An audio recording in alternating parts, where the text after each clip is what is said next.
What's up, guys? Welcome to today's video, and today I have four stories. One is going to be discussing about your job, another one your money, another one is also going to discuss about your security, and companies are spending more than most countries' GDP. So let's get into it. And my name is Mr. Serengeti. I cover the biggest stories in AI and tech and how it is reshaping Africa and the world. Okay, in our first story, we have the biggest freelance companies, Fiverr and Upwork. So they have just done their layoffs this week, and the numbers are insane because Fiverr just laid off 30% of their workforce. That is around 250 jobs gone. And Upwork just cut off 25%, and all of this just happened in the same week.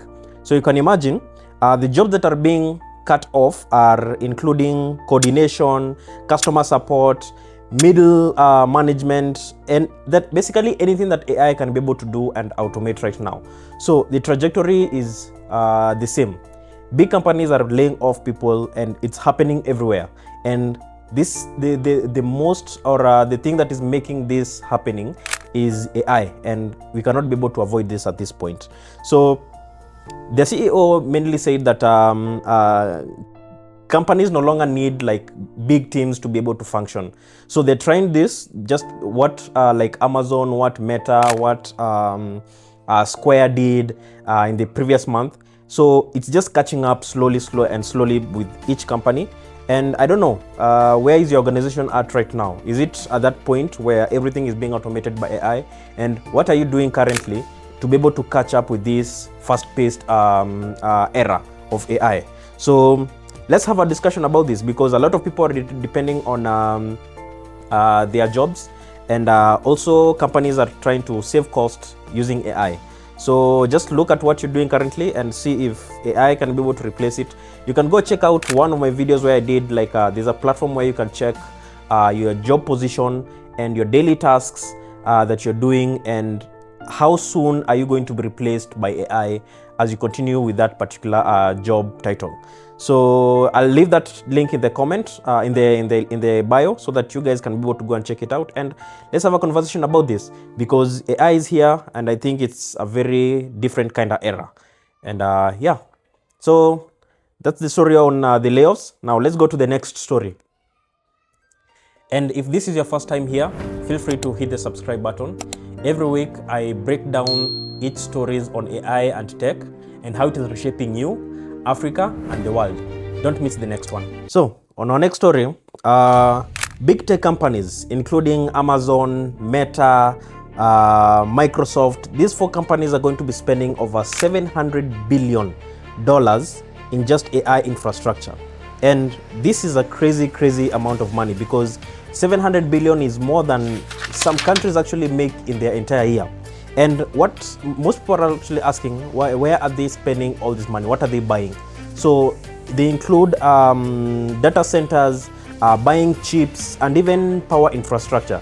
That is why Microsoft was actually recently in Kenya trying to see if they can be able to build a power infrastructure for their data centers. And they're basically building the physical backbone of AI, of which from the analysis, they're saying that they're going to be spending more than 90% of their cash flow in just building these AI infrastructures. So the question is not about the question mostly would be, what are they trying to do? Are they trying to build the future, or are they trying to build another financial bubble? So yeah, I think there was a time this happened back then. Telecom towers. I think Sam, Boom, maybe explain, because we just done that research right now. Yeah, so the last time such huge investments in the tech space were happening was in the period leading up to the .com era, where all these telco companies were investing in fiber optics, all the cell towers for the 3G, 2G, and 4G to allow wireless communication. So that was the last time that this happened. But now the difference is, back then the companies that were involved did not have this like large amount of money. They were mainly how can you say, in their startup they period. were in their startup era. Because most of these companies actually started during that period, in 1990 something to early 2000s. Yeah. So they were mostly using borrowed money, but the difference now is that the kind of Meta and Alphabet, they are not like gambling with borrowed money. They are using their massive, highly profitable monopolies to self-fund this gamble, because at the moment feels like a gamble. So if AI fails tomorrow, Microsoft doesn't go bankrupt. Yeah. They'll keep on going.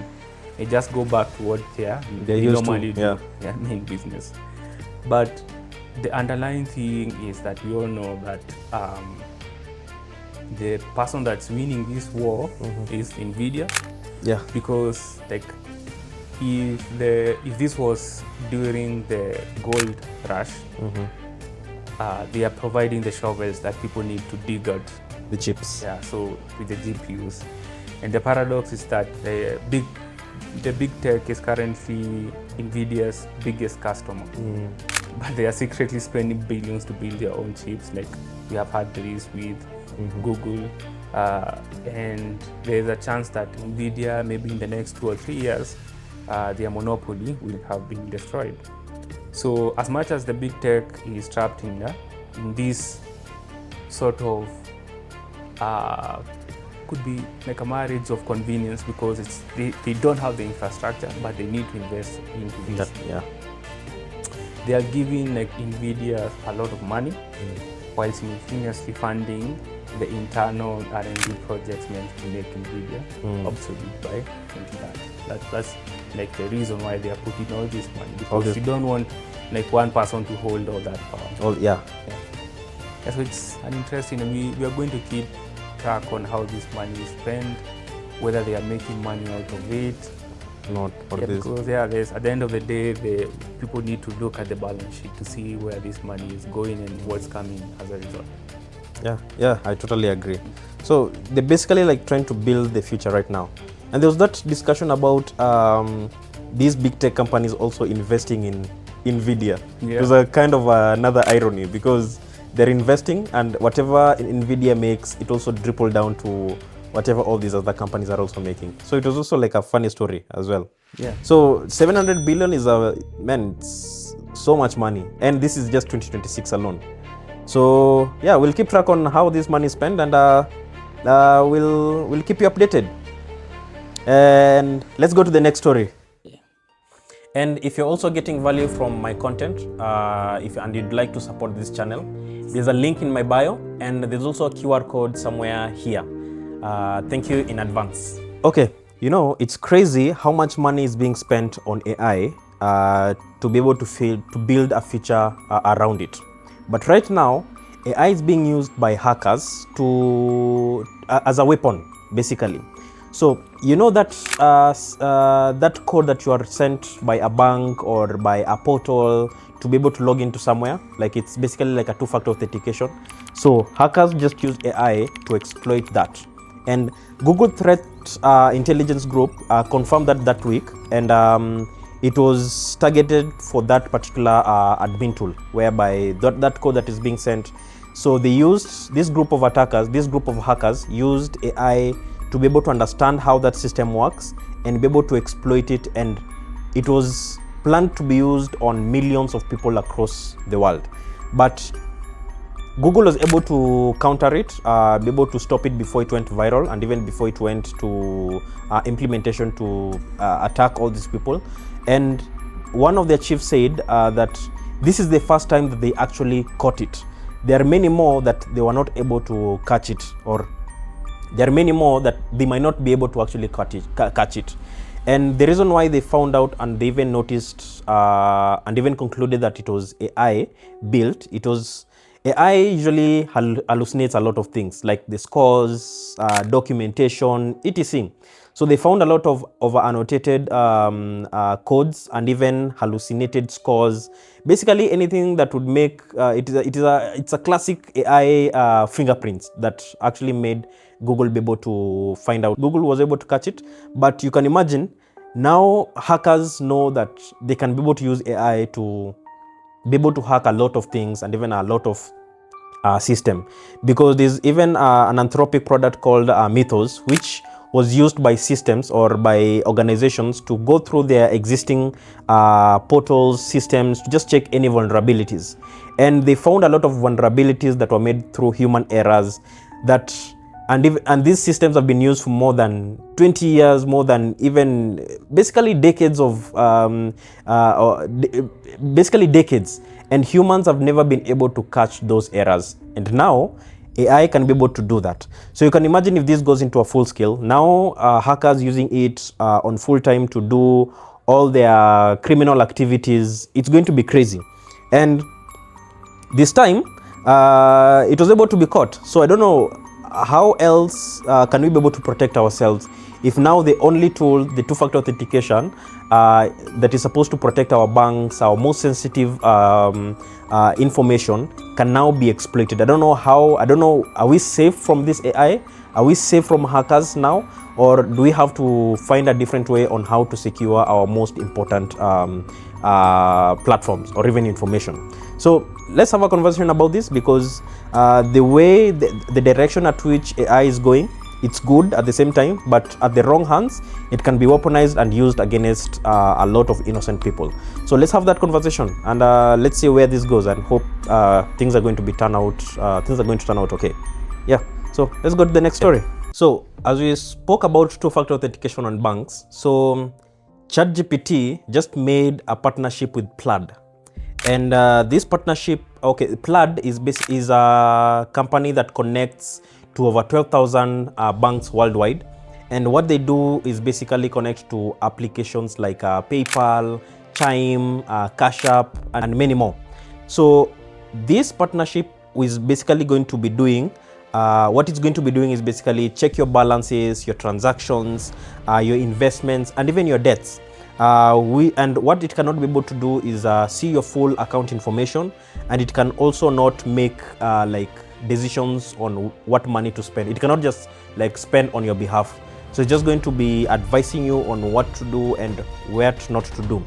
And it's not going to give you like generic advice like save this amount of money or invest this amount of money. It's going to look into your finances.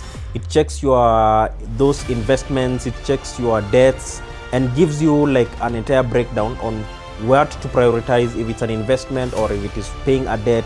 It advises you on what to pay based on your numbers or your income.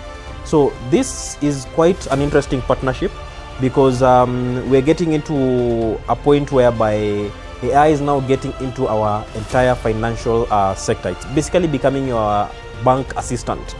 And it's currently just in the US only, for those who are using Pro ChatGPT only, but it's also coming to Africa and also coming to wherever we're using all these mobile payments, because it might also be connected to M-Pesa or even these mobile apps that we're using for money and even transactions. And I just wanted to ask you a question. Would you actually use M-Pesa if integrated with an AI system to be able to check all your transactions and everything? So let's have that conversation. So yeah, if you look at the bigger picture, all of these are connected. There are big and massive layoffs from very different companies. Big tech companies are spending over 700 billion to fund AI infrastructures. The dark side, where Google confirmed that hackers are now using AI to exploit systems and protocols like two-factor authentication. And now ChatGPT is being given a window into our bank accounts.